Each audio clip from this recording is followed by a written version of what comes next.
fire. So it is.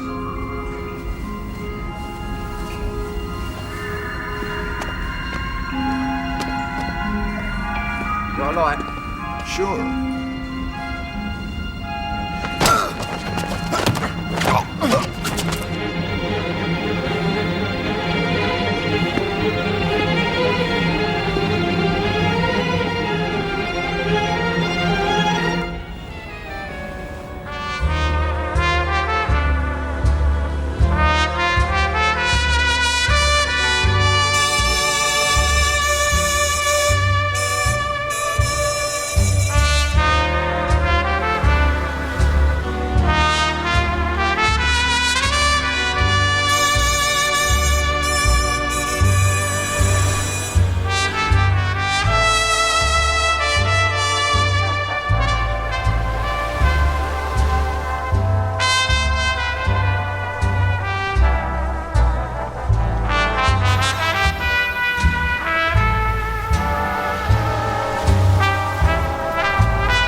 Have you seen this?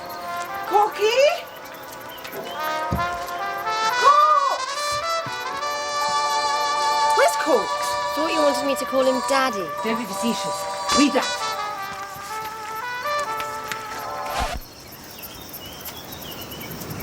Some woman who was poor is now rich. What of it? Catherine Gray! She's my cousin! My first cousin! Never heard of her. No, well, we never had a tremendous amount in common. Why can't someone die and leave me £500,000? I'd spend it properly. And all the right tradesmen would be rewarded and fulfilled, and it'd all be lovely. Darling Mummy, always thinking of other people.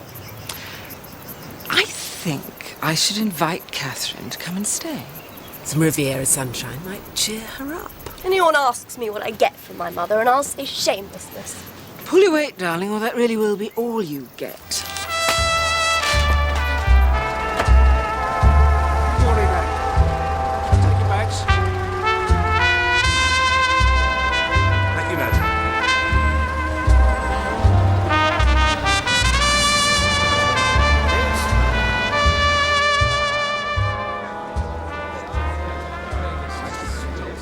Is that him? Mm-hmm. Oh, my God, that's him. Monsieur Poirot? I'm really going to faint. My daughter, you see, is a tremendous fan of yours. Merci. Mr. Poirot, Rufus Van Alden. I'm in oil, figuratively speaking. Monsieur? And I'm Ruth. Or the Honourable Mrs. Derek Kettering, if I'm trying to book a table for lunch. You know the English. Madame. But I sincerely am a great admirer of your achievements. So, today is my birthday. Félicitations, madame. I'm having a party tonight, here. Say you'll come or the evening will be ruined. I'll kill myself. It'll be your fault. Alas, madame, tonight I am busy. Would you deny a girl a favor on her birthday? Please! You know it makes sense.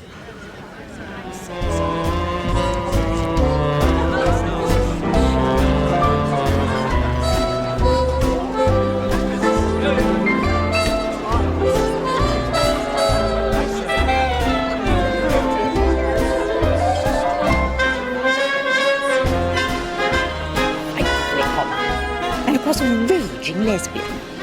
But Americans are famously maladroit in their choice of wives. And look at Rufus Van Alden. Married some singer who promptly drank away her figure, what little brain she possessed. She clung on through the birth of the child, this one dancing, and then bolted home to Buenos Aires. Never heard of again. Of course, received wisdom is Van Alden had her bumped off. As I say that, he's looking straight at me.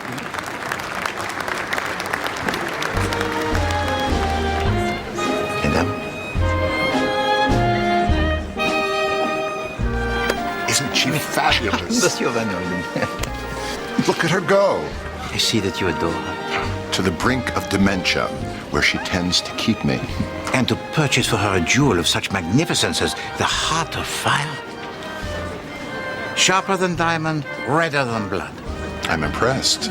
You clearly know your stones. No, centuries of passion and duplicité attend this stone. Betrayal, murder. Alors, it is a celebrity. Getting the thing was certainly entertaining. Drink, please, sir. Merci.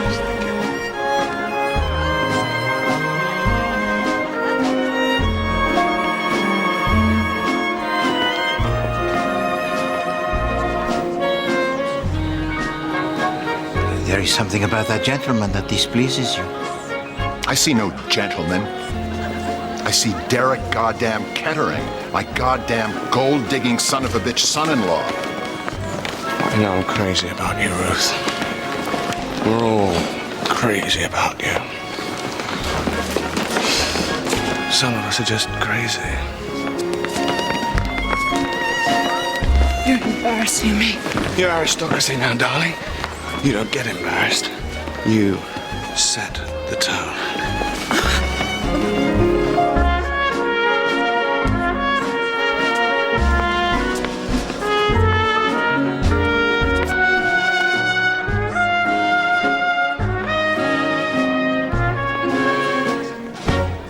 Why do women do it, Poirot? Leave their damned brains in neutral when the bad guys start to sweet talk. Why couldn't she have married some straight up-and-down dullard who'd take care of her, for God's sake? Like Knighton. Knighton? My secretary, Major Knighton, this is Poirot. Monsieur Poirot, what a pleasure it is to meet you. And you, Major. Gentlemen, if you will excuse me. I called you dull, Knighton. I apologize. I was just trying to make a point. Oh, I've been called worse, sir. Usually by you.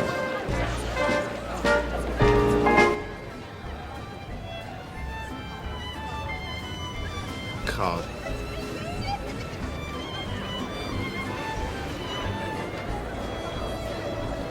Card.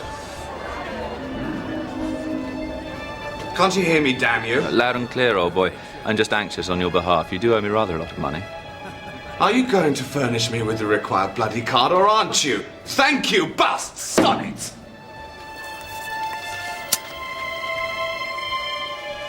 Another hand. It may be your style to kick a fellow when he's down, Kettering, but it isn't mine. I've never heard such a bum-faced donkeyness in all my life. Of course it's your style. Deal with cards. You're drunk.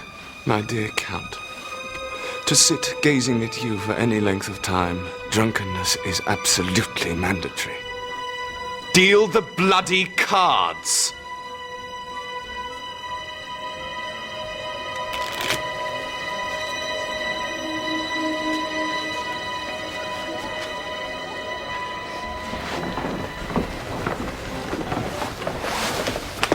Merci.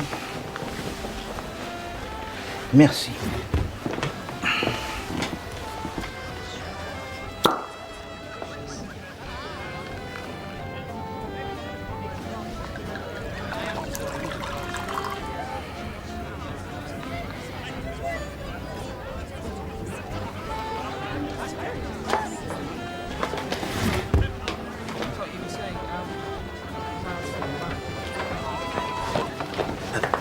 Please, to excuse me. Mademoiselle, may I congratulate you on a choice most excellent of the Bourgogne. Whenever I dine here, I choose this. Oh.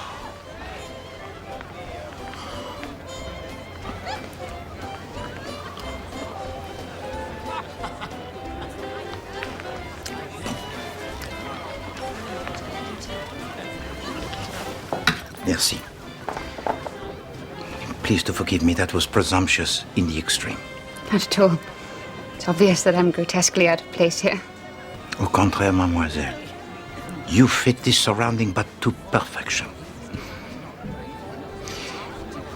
Permit me to introduce myself. Hercule Poirot. Catherine Gray. Mademoiselle.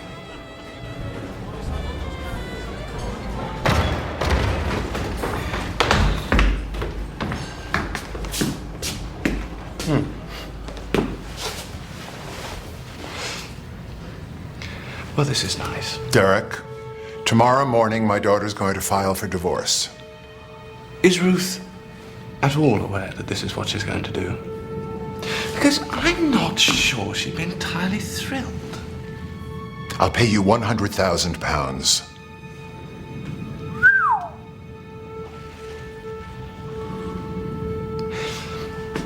Is that your best offer? That's my only offer. Well, oh boy. I'll tell you what. Why don't you take your loose change and shove it up your dreary colonial arse?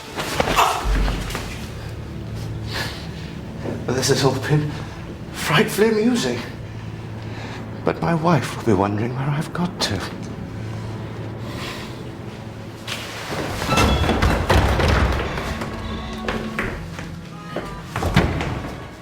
She's off to Nice, did you know? Might be an idea for me to tag along. Could perk up the old nuptials. If you contest the action, I warn you now, I can get documentary evidence of infidelity. Hers, undoubtedly. Not mine. Now, I'm afraid the old chap's been hors de combat ever since I started drinking scotch for breakfast, and that was a long time ago. Get the hell out of here. Willingly.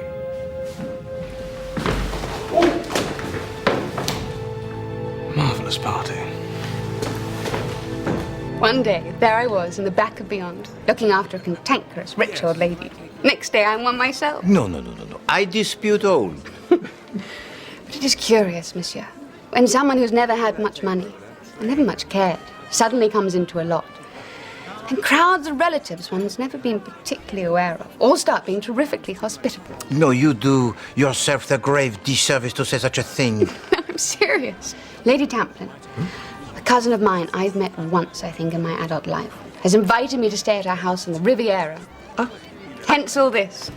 I thought I'd better have a day or two in London to mug up, wear a dress I didn't actually make myself. Dine here, for instance, and learn how to use a knife and fork so I don't disgrace myself at table. I mean, look at me with the wine waiter.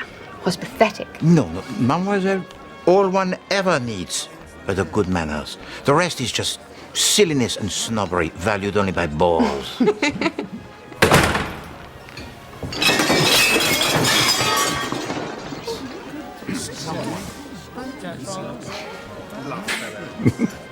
So you travel by what, the blue train? Oh, yes, I do, tomorrow. So do I?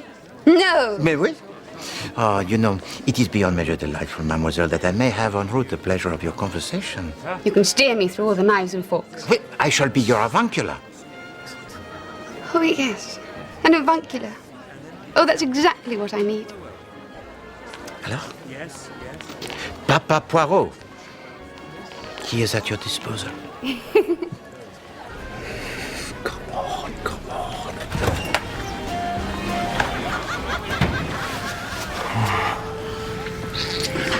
Oh, mon petit ange, mon cœur. Without you, my darling, my life is meaningless. Then you'll have to have me. And you shall. On the train.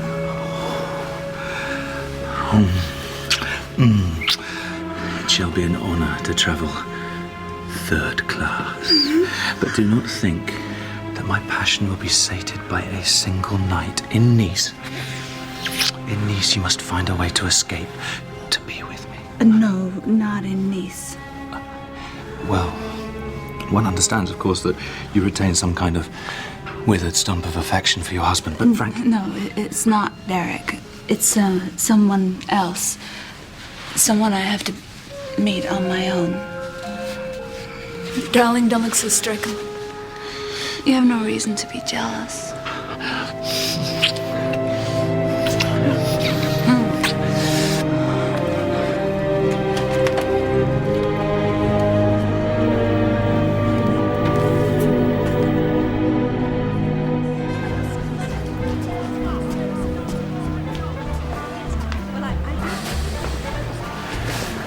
That looks painful. Should have seen the other chap. Can I, No. How very kind of you. No, I'm fine. It's old news, no discomfort. Gently, Bentley. I usually arrive.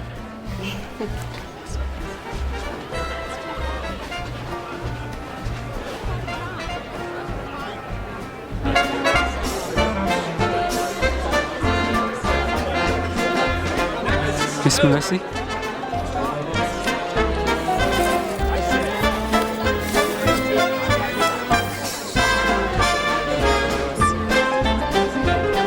Tomorrow afternoon, you and I are going to fly to Paris and open an account for Kettering.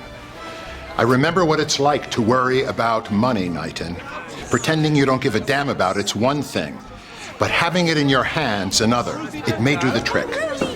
No, I am going to bed. Good night. Good night.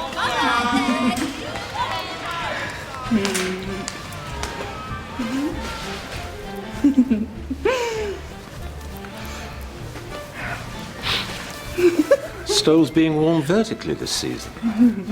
Good party, madam? Wonderful, thank you, Mason.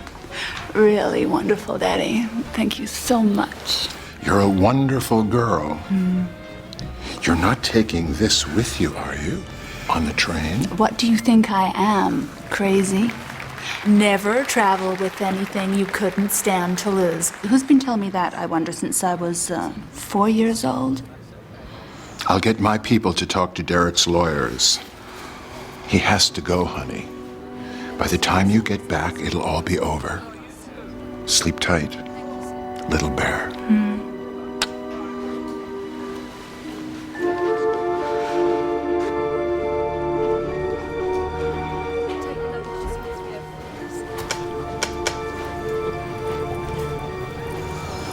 Better put that somewhere safe, Mason. Yes, madam. Will we be taking it with us or leaving it? Taking it.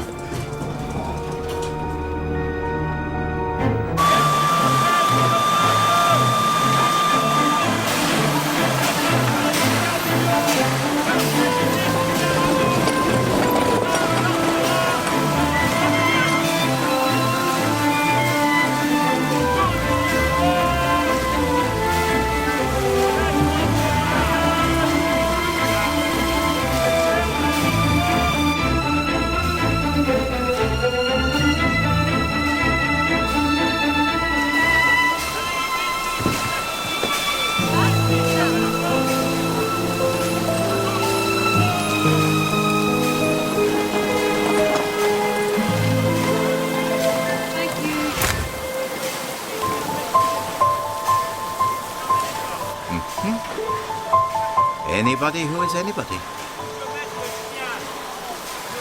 Monsieur Poirot? Entrez, mademoiselle. I'm so sorry to disturb you, but I was wondering, in the case of the artichokes, is it the fork like this, or like this? It was a joke, monsieur. I'm teasing you.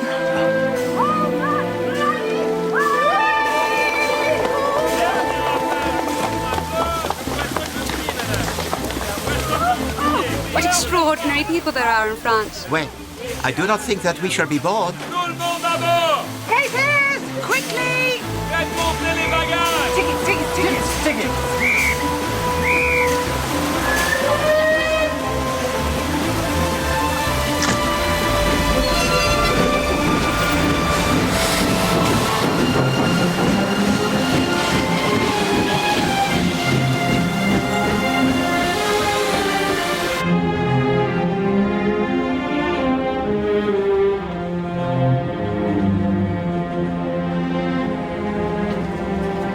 Darling, what a business! Sorry? That poor old bat popping her clogs in the bath and you being the one to find her. It's Rosie Tamplin. Don't you recognize me, darling? It has been a while. One lived in hope that you might pop down to see us in Nice. But one quite understands how frantically busy you must have been down in Surrey. Hampshire. Absolutely. Anyway, Corky and I thought we simply must make the most of you now that we've managed to drag you to the continent. So why not surprise you on the train? Voila! Do you speak French at all? Don't give it a moment's thought. All the right people speak English. Ah, here they are at last. Catherine, my daughter Lennox, and this infant is my husband, Corky. He's not my father, obviously. Lord, no. That would be the astonishment of science. Yeah. I'm, what am I, darling? I'm husband number 4. Give or take a brace. Catherine, tell you what. We're having a knees up in your honour tomorrow. The Tootinese will be there. Should be a screen. Have you ever played bunnies? It's terribly Now easy. look, the poor girl's not ready to be tamplinated. She's coming here to read her book. Really? So let's give her 10 minutes peace. Come on, shoo. Let her get her train legs. We can yak over dinner. Which compartment are you in? Number 7. Oh, excellent. Bang next door to Lennox. You two can have a good old chinwag through the wall, all the way to Nice. Come on, troops.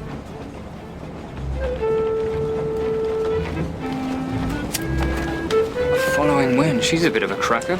Don't get too comfortable. We're not here to enjoy ourselves.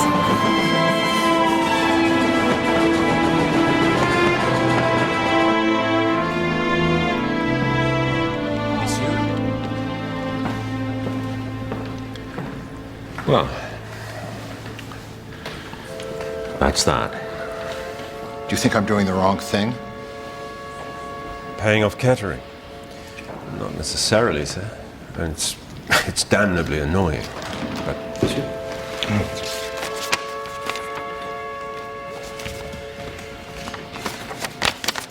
I need a long bath to wash this dirty business off of me, then I'm going to go to sleep. I don't yet need anyone to help me with any of the above, so I'll say goodnight. Well, if you're sure, sir. Well, sure, I'm sure, but you kick the gong around, Richard. Tab's on me. This is Paris. Somebody's got to have a good time.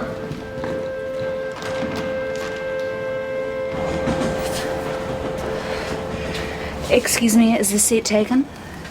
Oh, I'm sorry. I was expecting someone. Well, as soon as you see him, holler, and I'll budge. I like to get my postcards written before the vacation starts, you know? God, I'm bored. Of course you're bored, darling. It's your hormones. Cookie, why don't you go and find a little friend to play with?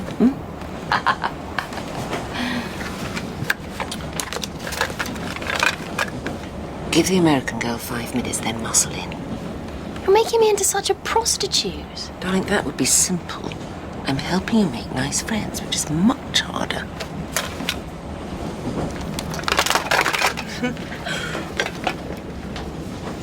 He's my man. I love him. And no, he is not my husband. Listen, I saw you coming out of number 7. Do you think you might possibly do me the most enormous favor? Would you trade with me? You don't have to do a thing. My maid would move all your stuff. It's just that number 7 is more conveniently placed. That end of the carriage, it's closer to him. I ask you this for love. Real love. Of course. I'm sure they'll be fine. Thank you. Thank God you're a woman of the world. Oh, steward. Miss Van Alden? Could you please give this to my maid? I know. The name does tend to just crash into the room and roll around like a grenade. Everybody wondering whether or not they can decently ask about my mother. I wasn't going to. Do I remember her and so forth? The truth, which I never tell the press, is no. I don't remember her at all. I close my eyes and think about her, and there's nothing, just a big empty space I've carried around my whole life.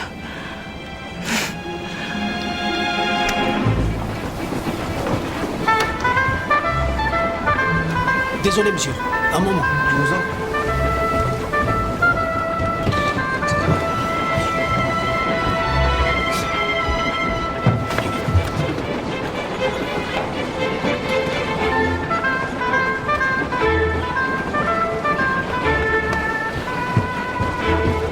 Ignite me. La voie est libre, monsieur. Excusez-moi. Merci.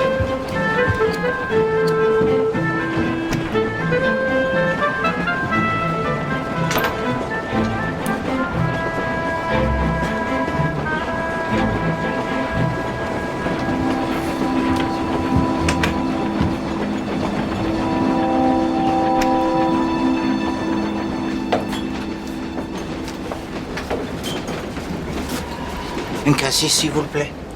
Merci. Monsieur Poirot, Madame? I didn't know you were on this train. Mais oui. And you're traveling with this lady? I have that honor. Oui. Then this must be your seat. Merci, madame. The words horse and dark somehow spring to mind.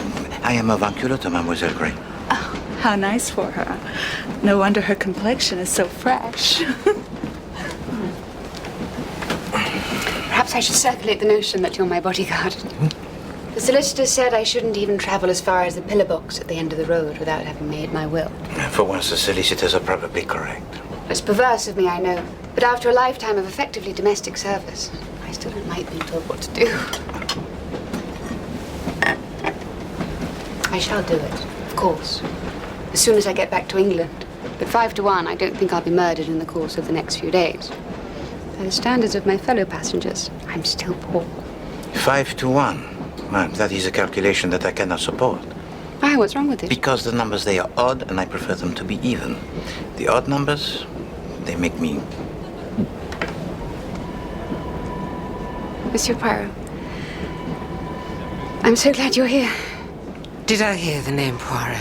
Madame. This is so thrilling, I can hardly breathe. Tell me, monsieur, have you taken rooms in an hotel? You absolutely must cancel them. All French hotels are intolerable, especially the expensive ones. No. You are staying with us.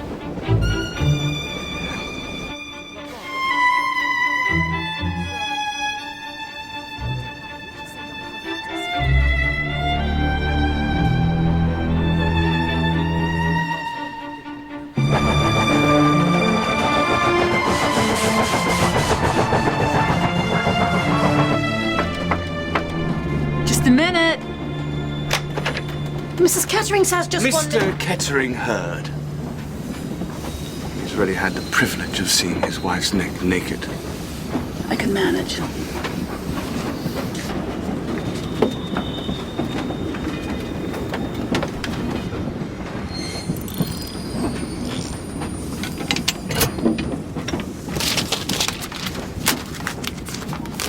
Well, that's why you're here, isn't it? Amazingly, no. I had an idea. I thought that free of your father and other benign influences, we might have a chance to patch things up. You really are a piece of work. But then I discovered that the benignest influence of them all is actually on the bloody train. Have a care, Ruthie. He's not what he seems. Yet another way in which he is remarkably unlike you. LaRoche is a card sharp. He's a confidence trickster. I want a divorce. No, Ruthie. You don't. I want a divorce, Derek. And you know why? That scares the hell out of you. It makes you sick to your handmade boots because it's goodbye to the Yankee milch cow. Hello, bankruptcy. Well, I've never in my darkest hour thought of you as a cow. A horse, possibly, in a betting sense. So you better take what's going while you still can, huh? Actually, it's not enough. You are insufferable. I've never lied to you, Ruthie. Not once. Who is it? It is I, Hercule Poirot. Our table, it is prepared.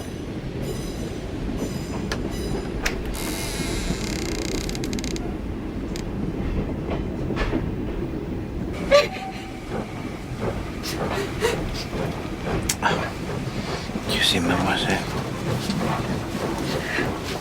what such a picture it does not show is that the man is even happier than the child. To know that the daughter whom he adores loves him with all her heart. Mon Dieu, this moment, it is immortal. Yes. That's what I used to think. And Daddy killed himself. At the time this picture was taken, he employed almost 1,000 men and women. No. Knew them all by name. When Van Elden Oil moved to buy him out, he agreed on the strict understanding that they would retain the entire workforce. Within a week of taking control, they sacked everybody. How can I look them in the eye, my father said. I've betrayed them all. Tonight when she was talking, I wanted my father so much I thought I was going to die. Oh, where are we? You seem to keep stopping and starting. Well, at the moment we travel around Paris on the Ceinture. The suburbs through which we must creep. It is frustratingly slow. I think I might get the knives and forks a miss tonight. Feeling a bit washed out. Do you mind awfully? No, not at all.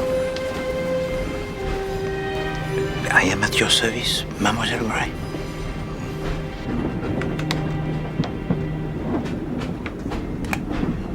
Très bien, Miss Van Alden. I'll have chef prepare a late supper for you to take in your compartment. 10 o'clock, madame?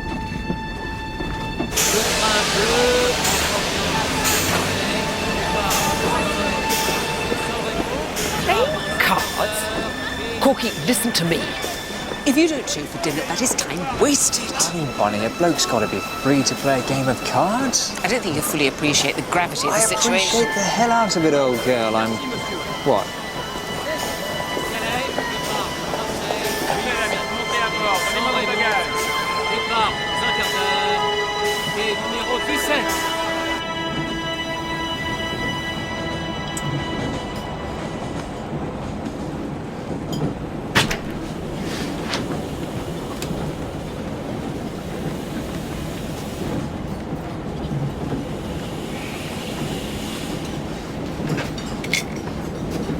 Is Catherine awfully unwell? Oh, how frantically boring for her. Please don't get up. Just wish her a good night's sleep from all of us.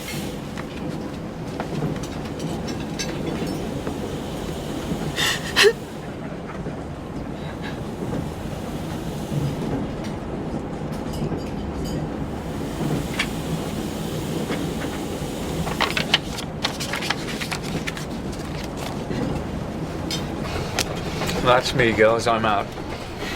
Stakes are getting a bit hairy for the corker. But don't let me put the brakes on you fellas. You crack on. I think this gentleman's had enough. Deal the cards.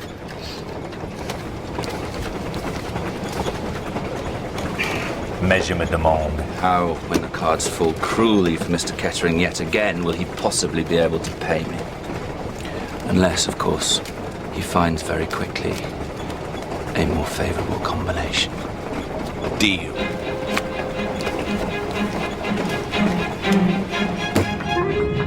Miss Van Alden?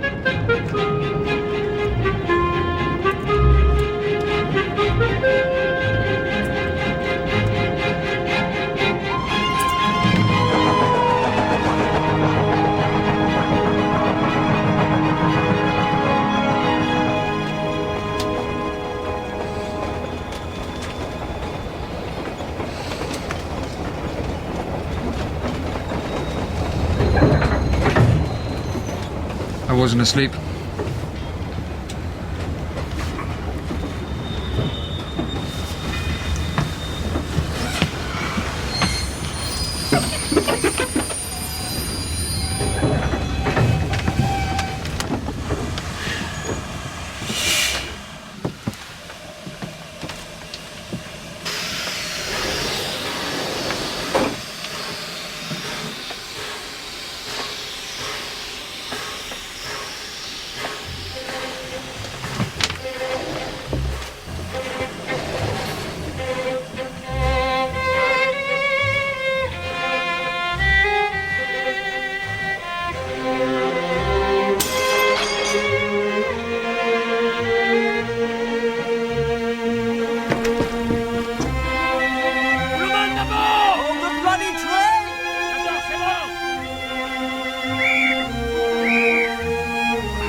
My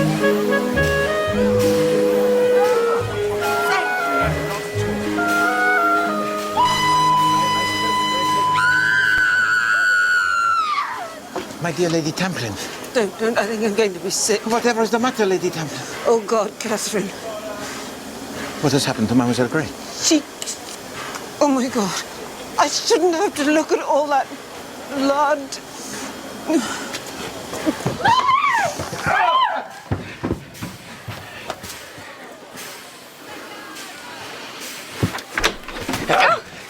I'm so sorry to have kept you waiting. I couldn't find my silly comb. Compartment number 7.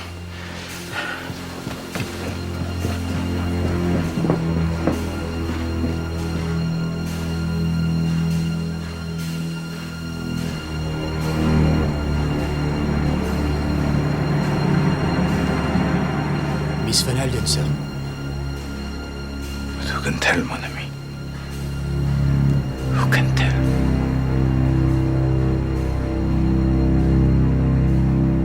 Tell to me what you see, Inspector. Bottle of champagne, smashed. Mirror, smashed. The strong box has been opened, not forced. Whatever was hanging from that necklace is now gone. The heart of fire.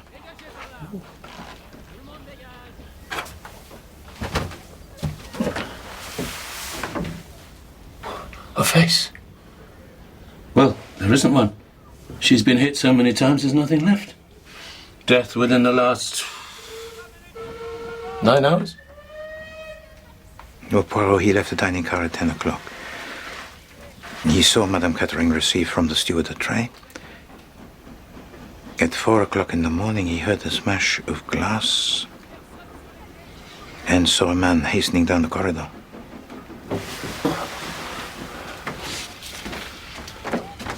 Envoyez le garçon de cabine. I think she had a man in here. The woman had a servant of some description. A maid, but she is gone. Missing jewels, missing maid. No, she left the train at Paris with the Gare de Lyon. To clear the way for Loverboy, yes? Coffee. The brain doesn't work without coffee.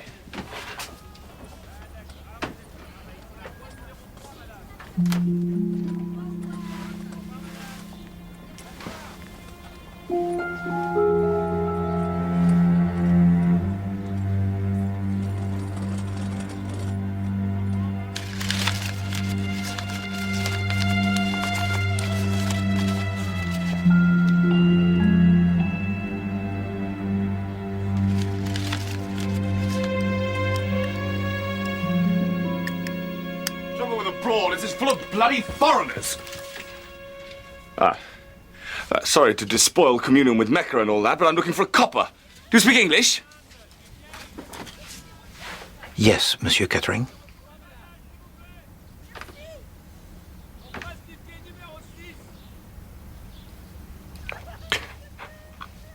Who is that under there?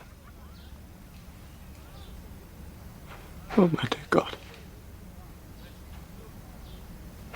Ruth. My darling Ruth.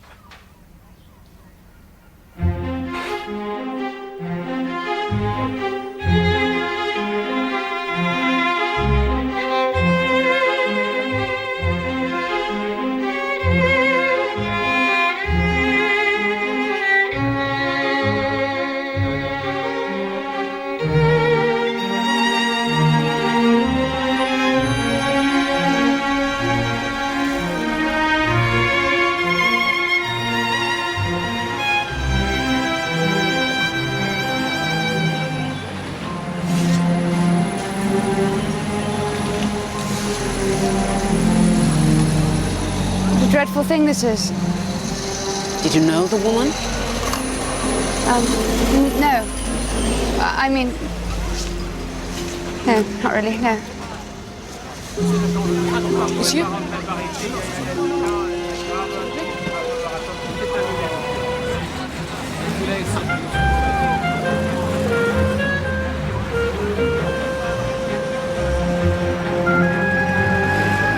Mademoiselle? What we all need is a bloody stiff drink. Here, I'll get the mocha. No, if you please. If you please. I'm afraid the drink, it will have to wait. The inspector wishes all passengers to remain here for interview. Oh, what rot. Fellow can wish all he likes. We're British citizens. Isn't there something in the passport about His Majesty requests and requires we don't have to fanny about with foreign policemen? No. Oh, God. How grim.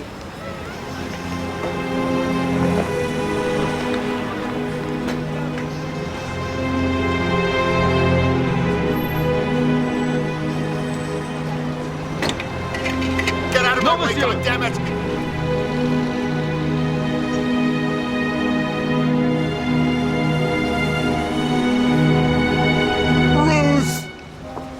Non, monsieur, non, calmez-vous, monsieur.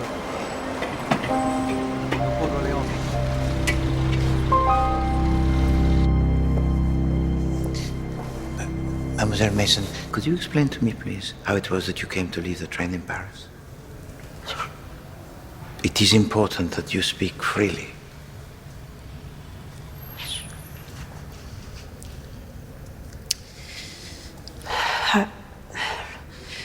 I was dressing Madam for dinner when there was a knock on the door, and she says, "Wait."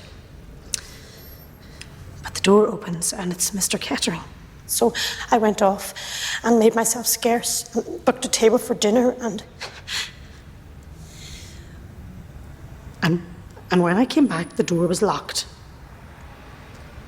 And I could hear Madam speaking French to someone, and I thought, well, who's that then? Because Mr. Kettering doesn't speak French. And then she puts her head round the door and she says, "Change of plan, Mason. Get a taxi to the Georges Cinq and I'll send you a wire telling you what to do." I knew something wasn't right, Mr. Vian. I tried to call you, but they couldn't find you. It's okay, Mason. You did your best. Thank you, mademoiselle. That will be all.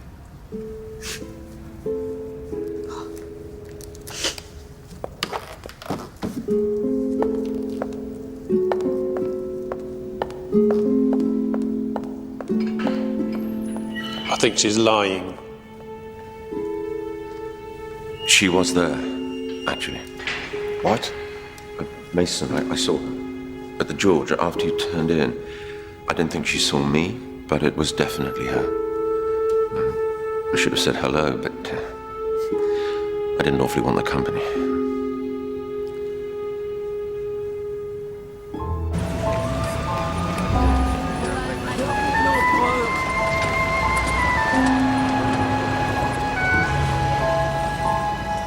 Oui, monsieur, on vous demande à l'intérieur. Ça va?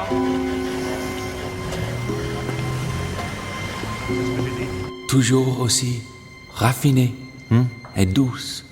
Une femme bien élevée. You are most welcome, Monsieur Kettering. Do continue, but in English, if you please. Of what use are concealments? We are all men of the world. It is true. I was on the same train as my beloved. But for reasons of discretion, I traveled third class. At her invitation, I was to visit her compartment. You slimy little sewer rat. Oh, there is no shame in love. My beloved had arranged an exchange of premises in order to facilitate our assignation. She finds such things amusing. Yes, if I could just interrupt proceedings for a minute. I've got something I've been meaning to give you, Laroche. Yes. Here we go. Animal! You could have given me a black eye. Match your fingernails and your heart. Gentlemen, do you want the inspector to put you in the cells? You hear the way he speaks about my wife. Possessing her. You had her alive. You will not have her dead! In what sense, dead?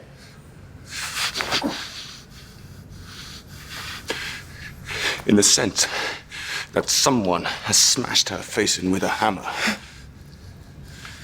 I thought you were investigating a theft. Is that really what you thought? You crook. You'd have the nipple off your mother's tip. How could I possibly have stolen anything, you imbecile, when I spent the entire evening marinating in your company? But this is true? You were together all of the time?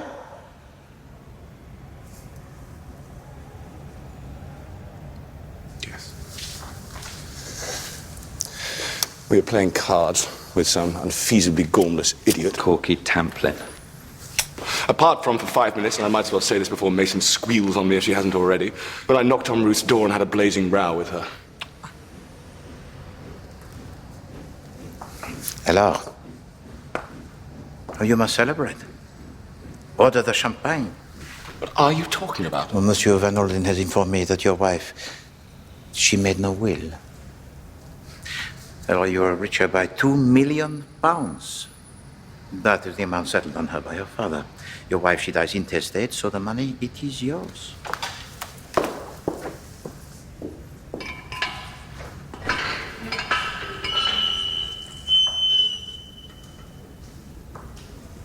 Je vous félicite. Excusez-moi, madame. Par ici.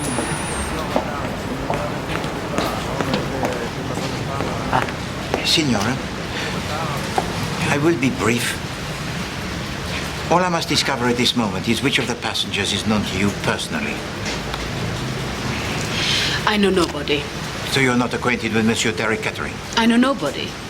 I travel alone, and I do not make acquaintances. The Comte de la Roche, Monsieur Corky Tamplin.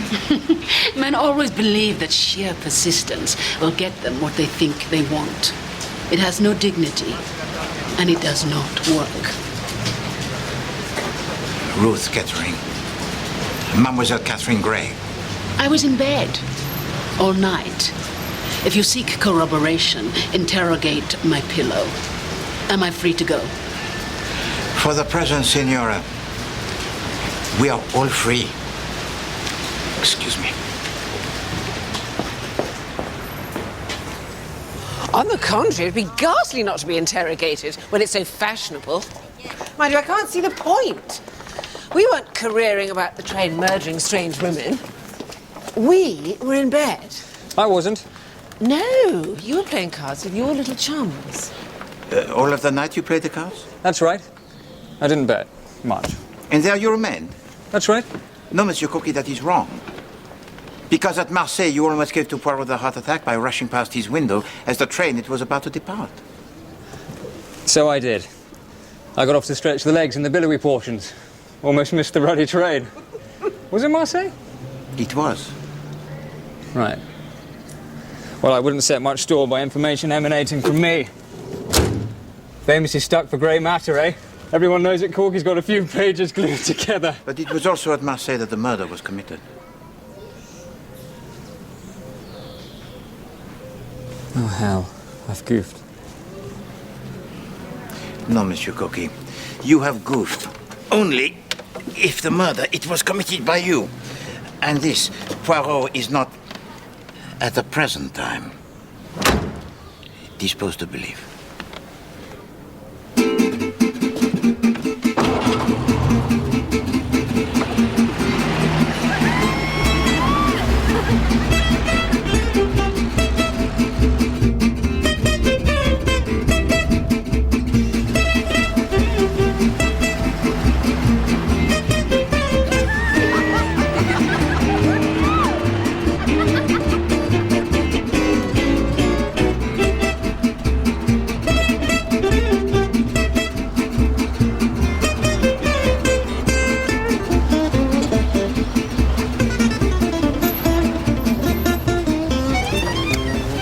Goodness, Rosamond, what a glorious place.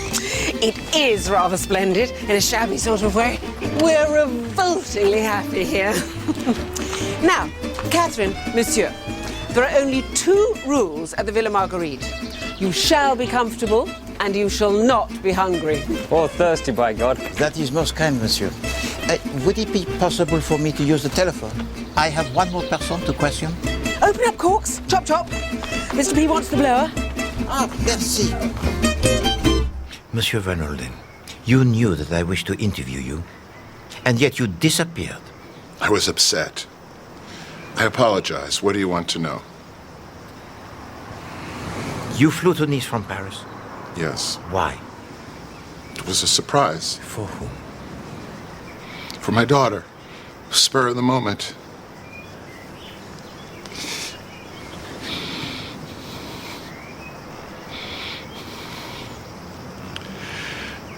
I took a plane from Paris to Nice. Oh, come on, you can talk to the pilot. Oh, are you going to say that someone as wealthy as me could have bribed the pilot? Could you not? Of course I could. I could bribe the damn President of the United States to dance naked on the White House steps. I was not on the train, Poirot. Take it or leave it. Dear Mr. Van Alden, you poor, poor thing. I absolutely insist you stay with us tonight. You need company, you need distraction. You're at the Villa Marguerite now, Mr. Van Alden. Things here are as right as rain. You'll see.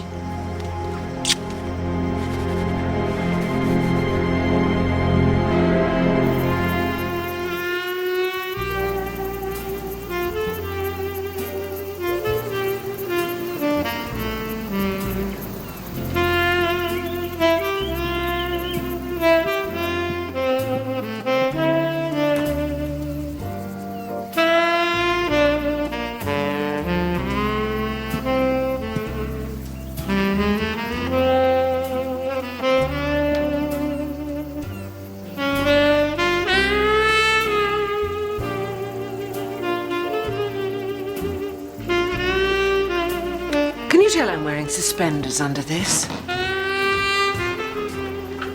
Yes. Excellent.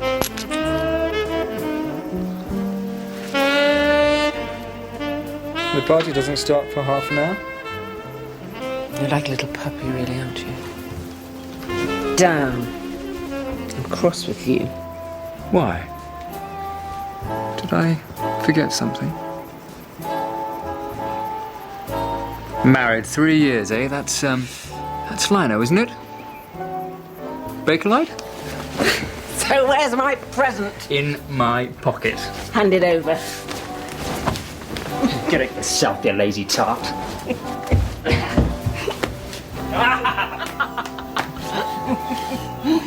Better be something down here apart from the usual nonsense.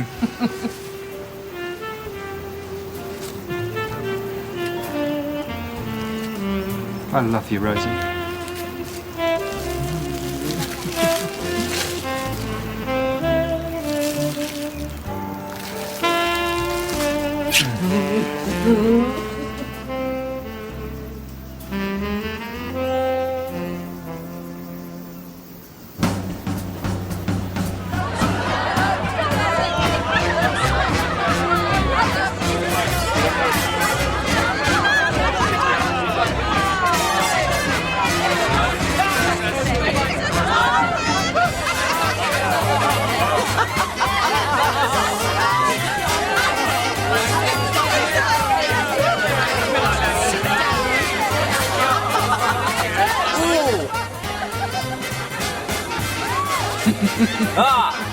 Here, Poirot.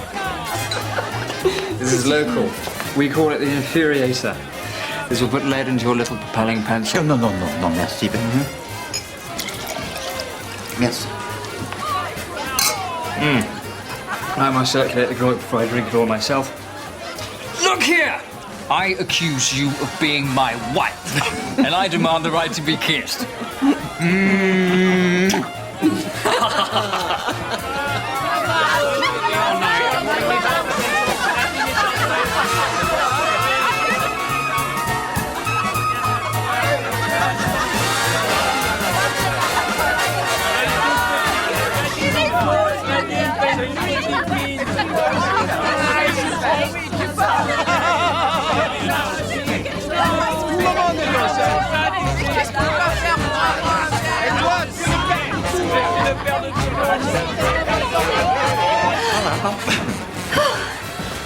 Oh, clever Corky!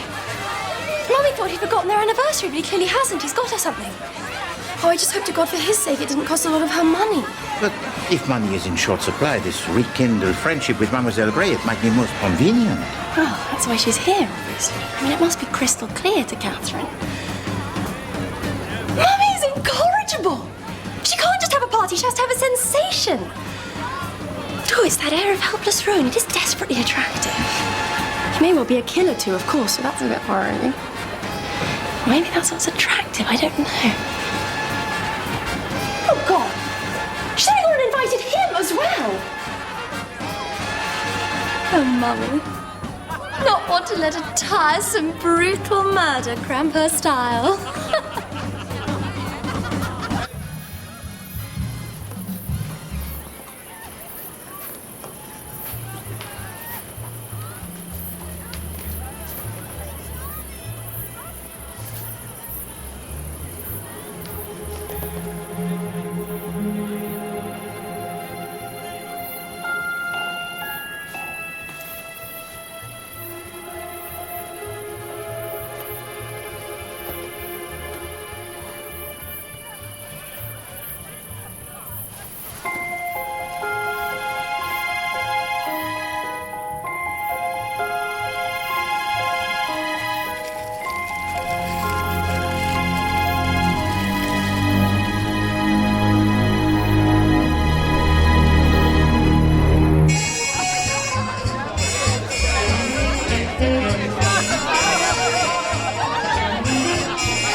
Lady Tamplin hasn't changed. You clearly know each other.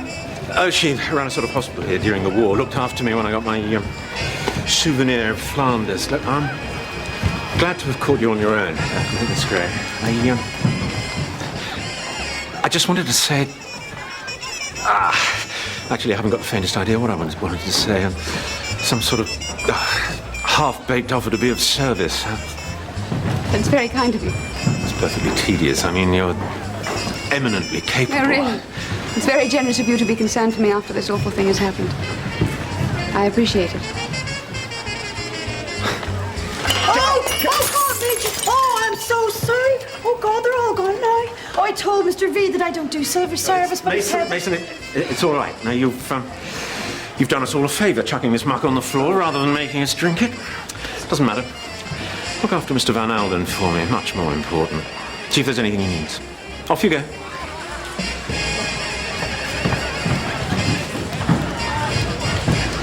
Have you seen, Major, that Lady Tamplin has invited the murderer? She's a very thoughtful hostess. Poirot, she's not the murderer. How do you... Order and method. These are the armaments of Poirot. Oh, I should probably...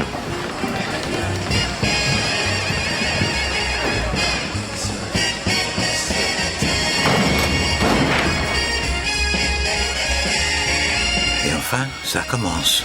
The bell tolls, but for whom?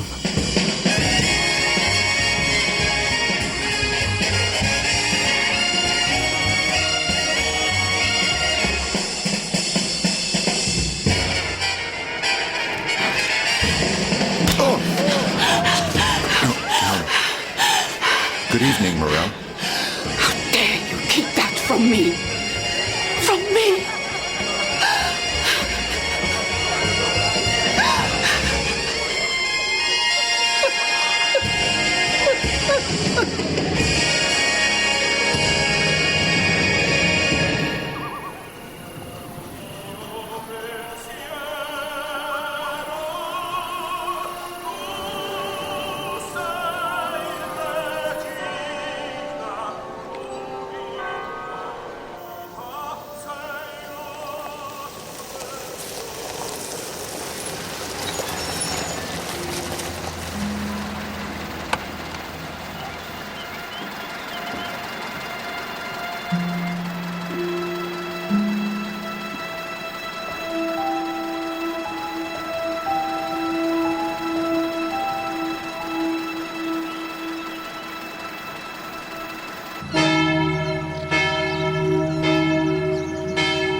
Sister Rosalia, please forgive me. I know I said 7 o'clock. That's quite all right. Someone took my taxi.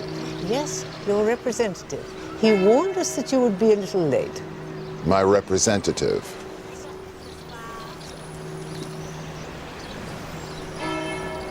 Have you been inside? Before you, monsieur, no. No, that would be discourteous. Come and meet my wife. Merci. Dolores Kay. I can't tell you how beautiful she was. How elegant. She wasn't ever a very happy woman. When Ruth was born, she tried to smuggle her home to Argentina in a suitcase. It almost killed the baby. And you sent her to this place? Sister Rosalia promised that if Ruth ever found out that I lied to her, or ever tried to contact Dolores, she'd call me. This is why you flew to Nice. Your daughter, she had discovered that her mother was alive, huh? And you wanted to dissuade her from coming here. Dissuade her, Poirot. Not slaughter her in cold blood. Allez, Jeanne. Viens, viens.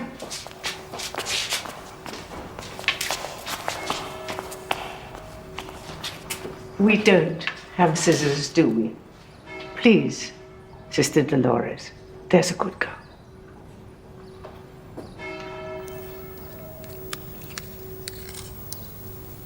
Thank you. You didn't think I had her committed here as an inmate, did you? No, Dolores is management. She's not unhappy here.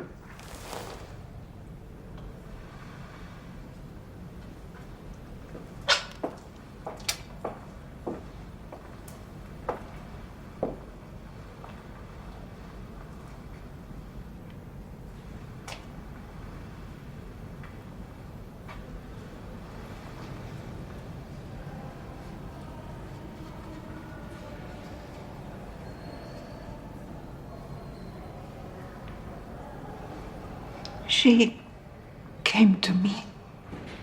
Who came, madame? Ruth? A dream. A dream. She dreams all day. She brought me flowers. Flowers, madame. Certainly you did not dream.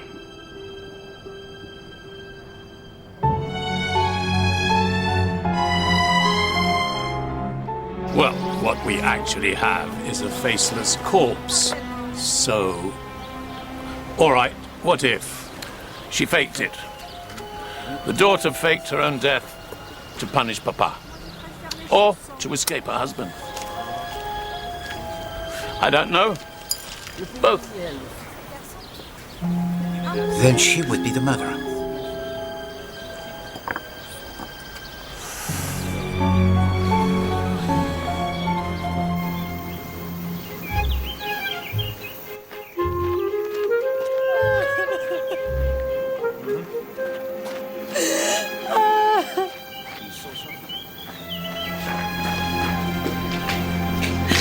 Mademoiselle! Oh, mademoiselle! Oh, Monsieur Poirot, I'm so sorry. I won't go to prison, will I? Not at all, mademoiselle. Not at all.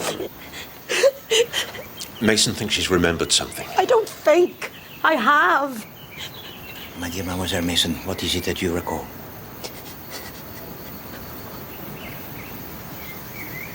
I saw who it was. With Madame.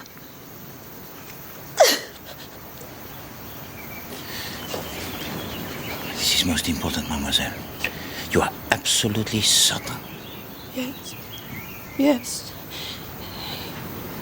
It was him. It was him, all right, in the compartment. It was Mr. Kettering. That's it. Find the bastard and tell him he's arrested. Monsieur Van Alden, if I might have a moment? No! God damn it, Poirot. I've had it with your moments. We have a witness who says she saw Kettering in my daughter's compartment. I want the son of a bitch locked up.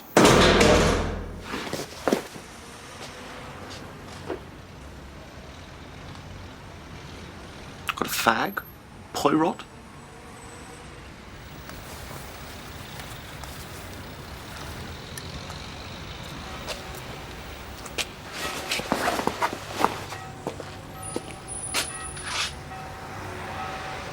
A couple of doofers, if that's all right. Doofers? Do for later. Each time we meet, Monsieur Kettering, I learn something useful.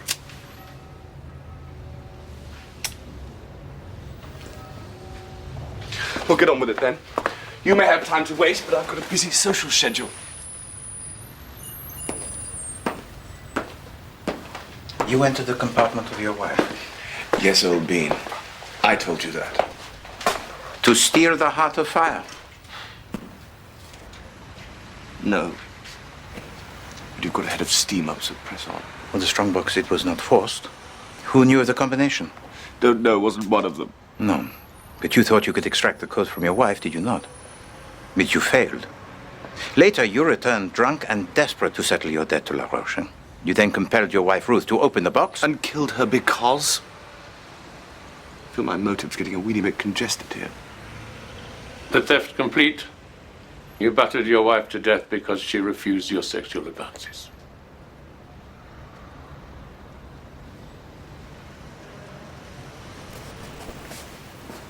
If you actually believe any of that, then I can't talk to you. No, you can talk to me. Well, amusingly enough, you're not entirely wrong. But it was La Roche planned to pinch the heart. Spanner in the works was Ruth pulling up to the station with that dirty great safe. He hadn't banked on that. Had to think again. Fortunately, there I was. So he offered me a deal. The entire debt written off like that in exchange for the combination. How could I fail to accept? Easy. I didn't know the code. I told him to sling his hook. However, once a chap's got the habit of counting cards, he finds patterns in everything. They imprint themselves on the brain, whether he wants them to or not. And lo, there came a point in the evening where that pattern was the only asset I possessed. A 4, a 6, a 9, an ace and a 7. Well and truly bust, old boy. What were you thinking? But La Roche knew the combination. So what went wrong?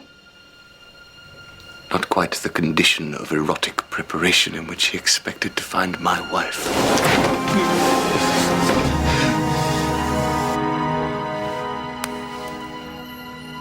I was numb.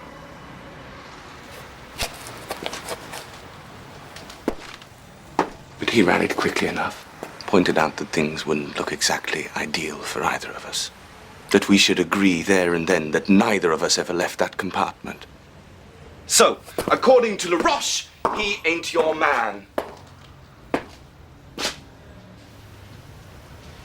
Shame. I'd borrow good money to see him hanged.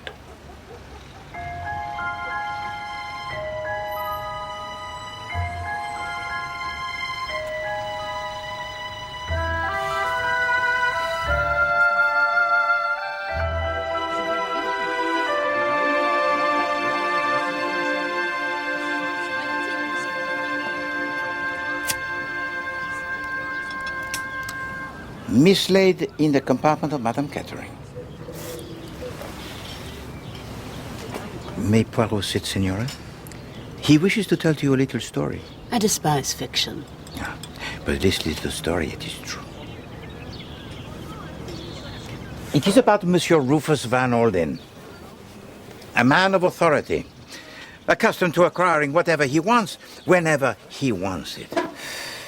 But he is not able to secure the divorce of his daughter Ruth without the evidence of the adultery of his son-in-law, Monsieur Derek Kettering.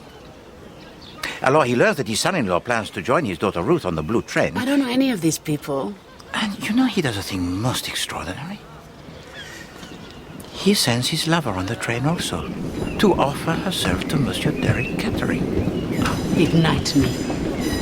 Mais quel cauchemar. The plan, it fails, huh?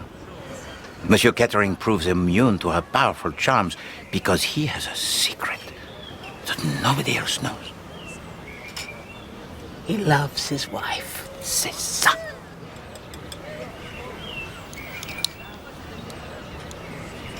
Why did you enter the compartment of Madame Kettering? That was weakness. I wanted to see her things. But while you were in there, you found and kept a page of a letter concerning the wife of Monsieur Van Olden. And reading it at dinner, it naturally upset you. But you resolved to see the woman for yourself. I was curious to see what would be my fate, should I ever marry Rufus.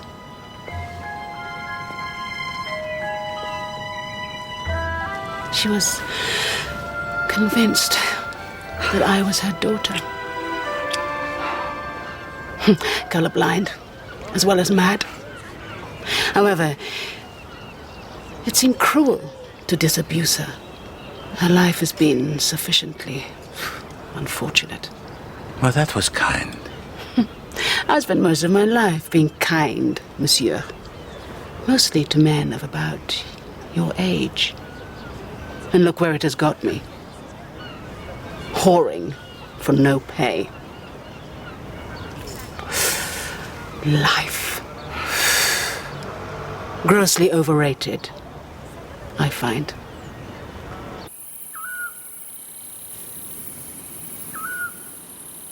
This is fun. What? Cleaning your teeth? No, having you here. You should come back when all this nonsense is sorted out. The police. Mummy trying to hoodoo you into believing she's your best friend so she can touch you for a few quid. Lennox. She's my mother. I love her. I'm allowed to point out the obvious. Just saying you should come back at a less hectic time. Bring your admirer. Major Knighton. Oh, come on. He's this perfectly normal human being, and then you come in and he turns into an absolute sheep. You must have noticed. Lennox. What? Shh. Actually, it's bloody hot tonight.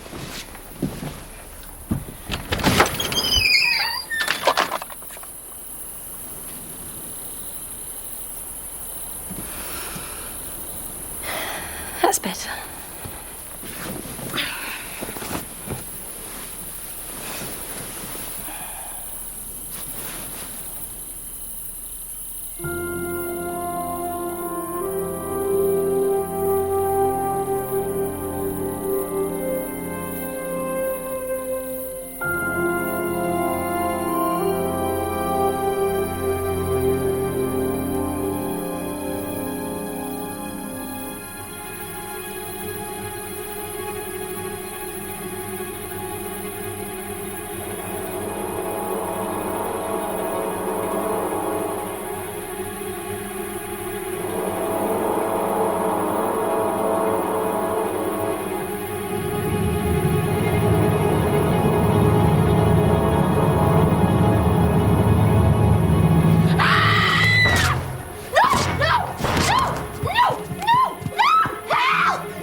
Sit down. You are safe now. You are safe. Well, it was thrilling.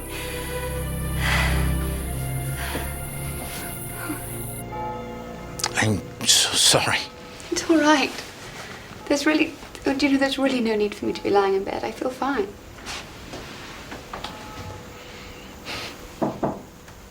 Come in.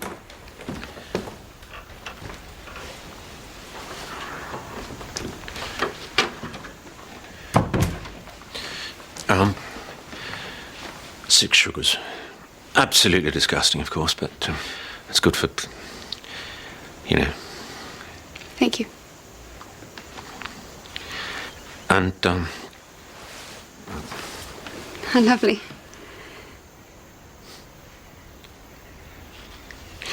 Monsieur, sorry, but do you have any idea why Miss Grey was attacked?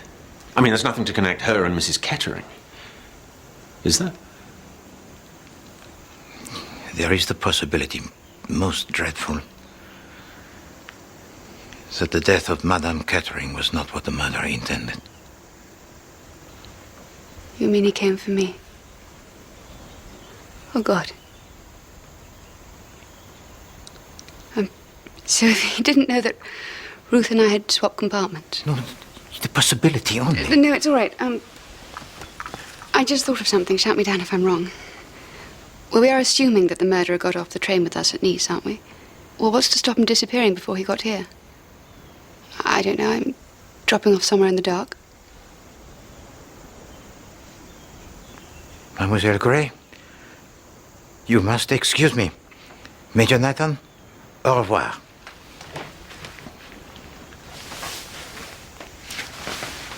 I am become overcautious. Mademoiselle Gray, she will explain. Excuse me.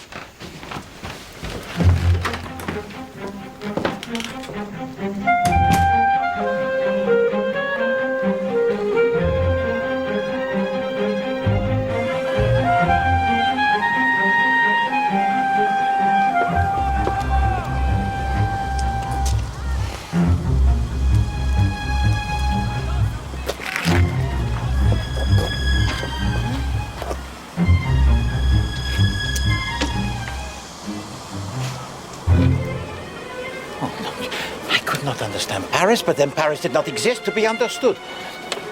You know, in the concealment of a crime, it is a phenomenon most curious when one fact, it supports another fact, and neither of them are facts at all. S'il vous plaît. Merci. You must go to the Villa Marguerite at once, hein?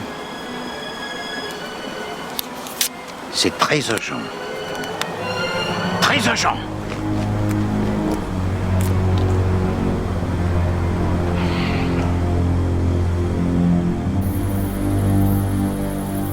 The theft of the Heart of Fire. The murder of Madame Ruth Kettering. The attempted murder of Mademoiselle Catherine Gray. All of this is the work of an intelligence formidable, and it moves amongst us now.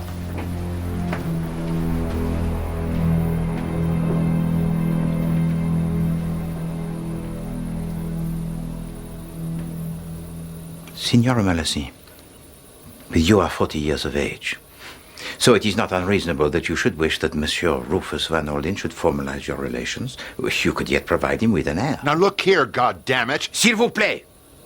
This mauvais moment for you all can only be prolonged by interruption. I advise against it. And yet he makes no move to do so. Because he already has an heiress. His daughter, to whom he is devoted most extravagantly. I think we can agree I'm not short on motive. Or opportunity. By your own admission, you entered the compartment of Madame Ruth Kettering and rifled through her possessions. Oh, you had the desire, Signora, and the passion necessaire to commit a crime of such atrocity. Et ça, c'est la vérité. Nevertheless, I did not do it. Finished with the Lady Poirot? Feel like picking on someone your own size? D'accord. The conduct of your daughter, monsieur, it humiliates you, hein? Her marriage catastrophic? Her liaison ridiculous with La Roche? Oh, how simple it would have been for you to board a train in Paris, to mete out punishment to your daughter, so that the two women in your life who had let you down, your wife and your child, should never be reunited. And then to steal the Heart of Fire, for you are the one man on earth to whom its value means completely nothing. And then what, to simply throw it out of the window? To disguise your crime that was most barbarous as mere thievery.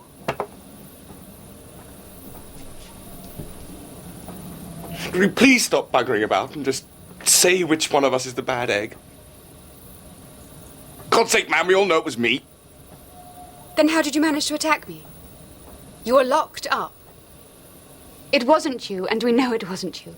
So will you stop showing off and let Monsieur Poirot finish what he has to say? I turn. Forgive me, Mademoiselle Gray. You told to Poirot the story most tragic of your childhood, huh? And of the man whose empire most evil trampled into the grave, your father, Monsieur Rufus Van Orden. But you can never make him know the agony of the loss that you have known, because he has no father. But he has a daughter. That's enough, monsieur. We appreciate the democratic nature of the exercise. We all get a pasting.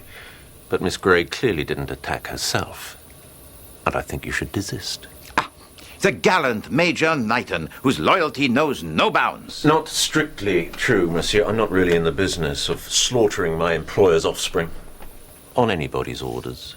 You know, on the principle that the least likely suspect is most probably guilty, your stock is high. He was at the hotel in Paris. But of course. You know, even the memory of Poirot, it needs refreshing.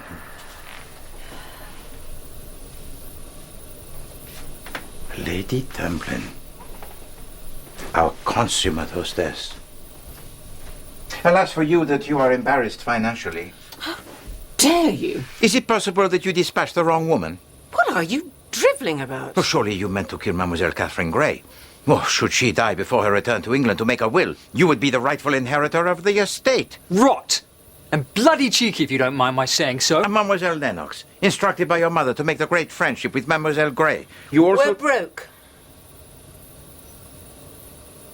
And yet you travel in the Pullman car of the Blue Train.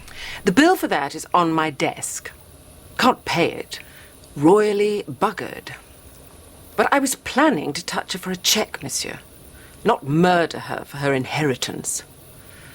Does this make things awkward between us? Oh, no, not at all. Oh, I am glad. You're really rather fun. I wouldn't want you to feel you couldn't come again. Ça suffit!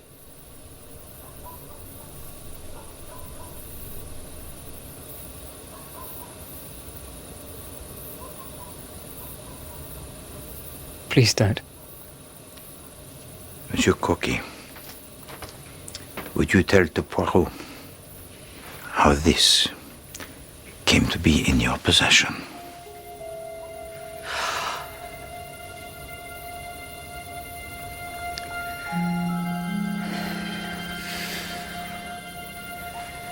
I skipped off the train for a fresh bulb. I was just about to get back on when, blow me, there it was, just sitting there on the rail, all sparkly.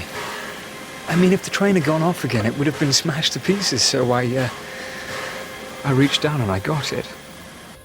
And you gave it to me? I thought it was lovely. I thought you'd like it. You did like it. But, darling, even you, in your indestructible innocence, must have wondered what it was doing there.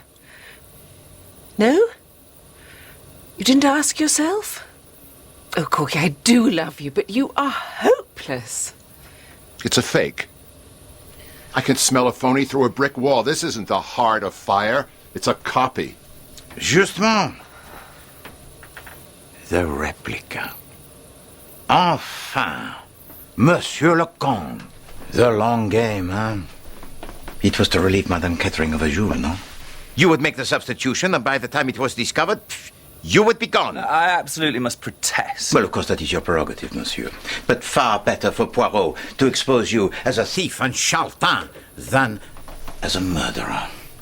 Do not speak. Let Poirot tell. Vraiment, it is simpler. Having successfully extracted the combination of the strongbox from Monsieur Kettering, you hasten to the compartment of his wife, taking the champagne. You then fled the compartment to dictate your alibi to Monsieur Kettering, pausing only to rid yourself of the incriminating forgery. Nevertheless, the true Heart of Fire, it was gone. Alors, Monsieur, Dame, what had truly taken place in that compartment? Let us address ourselves to the elements of this case that are not human, for they cannot dissemble. The broken mirror, par exemple. It was beneath the dinner tray. Miss Van Alden? The dinner tray, therefore, it must have entered the compartment after the murder. But then who ordered the dinner tray? Not Ruth Kettering,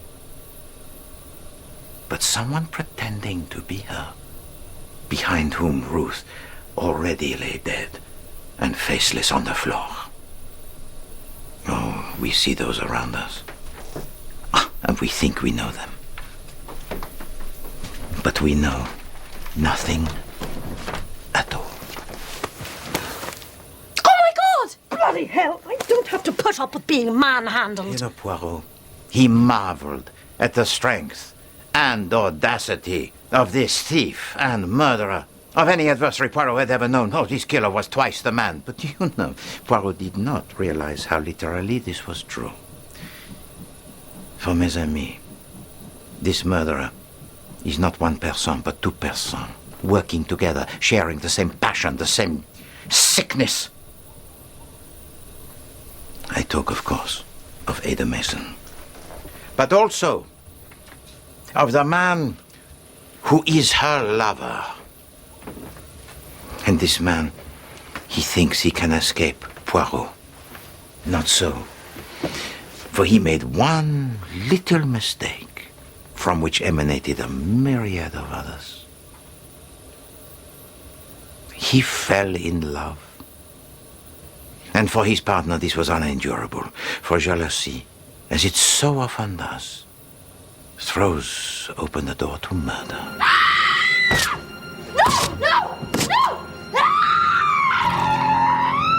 And then the affair of the Heart of Fire, it began to unravel. Poirot discovered a newspaper cutting. It reported of a jewel theft that took place shortly after the Great War. That hurt you, did it not, Major Knighton? Why? Because after you left the hospital at the Villa Marguerite in 1918, taking the jewels of Lady Tamplin with you, for this was the first theft in your career, your leg, it was completely healed. But this you told to no one, because then, as now, the misplaced sympathy and trust of others, it delights you. And so you charm your way to sit at the right hand of Monsieur Rufus Van Olden. You employ your partner to become maid to his daughter, et voila! The target, it is surrounded. As the train, it traveled slowly around Paris, you climbed aboard. Mason admitted you to the compartment. Who is it? Me, madam. Just a minute. She had the combination. She could have taken the duel at any time, but what you craved, both of you, was the savagery of murder, for it aroused you. And even when Madame Catherine was dead, the violence, it did not end. You, Knighton, destroyed the face of the poor woman so that doubt should be cast on her identity. And then somewhere in the darkness, you dropped from the train. In your pocket was the Heart of Fire. As the train approached the Gare de Lyon, the steward knocked at the compartment door and it was opened. Would Madame Catherine be dining? No. She would prefer the dinner tray. And for the maid, nothing. She would be putting her off at the next stop. Oh, your disguise, Ada Mason, it was good. And even Poirot, until he compared the hair of the woman who was murdered with the hair torn from the wig, even Poirot, he was deceived. For although you made certain I observed you at the Gare de Lyon, you did not leave the train. No, you reboarded it. You did not leave until Marseille. You stayed on board thus far to receive the dinner tray in the guise of your employer. But now, there was sufficient distance from the time and place of the murder. You could leave the corpse to be discovered. Facts! The night in question, Ada Mason stays at the Georges Hotel. Who says so? Major Knighton. But neither of you were there, because you were here, on the blue train, murdering Madame Ruth Kettering. Were you not? Monsieur Poirot. He has something up my throat. A razor blade, I think.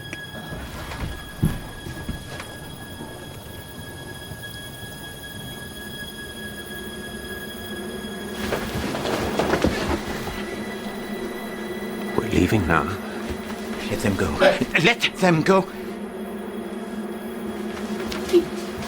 Please, don't let him kill me. Please.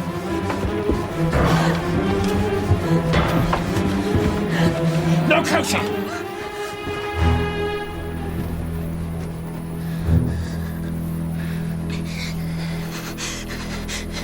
Shall you forgive me? What?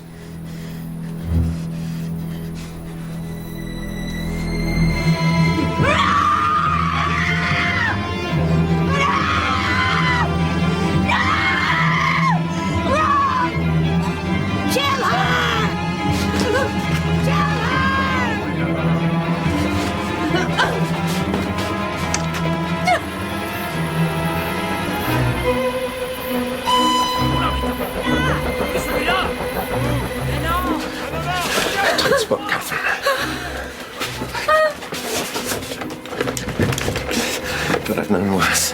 Nathan! Nathan! Nathan! Nathan! Let her go.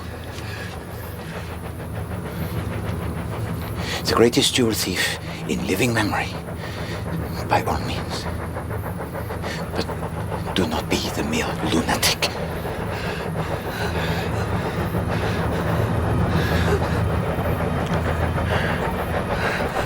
Sharper than diamond, Catherine.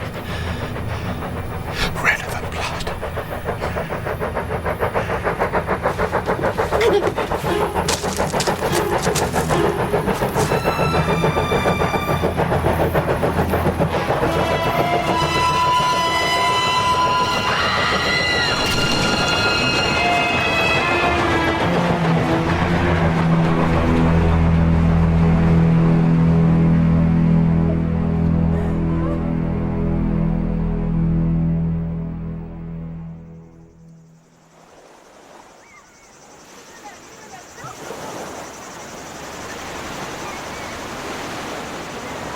Monsieur Poirot. Mademoiselle Gray. Well, you leave the Riviera. I think it's probably time. But when do you depart? Oh, the train doesn't go until this afternoon. Eh bien, immédiatement, Poirot will go and pack his meager possessions and join you. Actually, I'm not planning to go back to London just yet. It's peculiar, really, given everything that's happened, but I've discovered I rather like travel, so I'm going to keep going a bit. Yeah, but of course. I'm going to go to Vienna and picking up the Orient Express. The idea thrills me, but I expect you've been on it millions of times. Not once. But I must. You've been so very kind to me, monsieur. You're a very dear man. First class avuncular.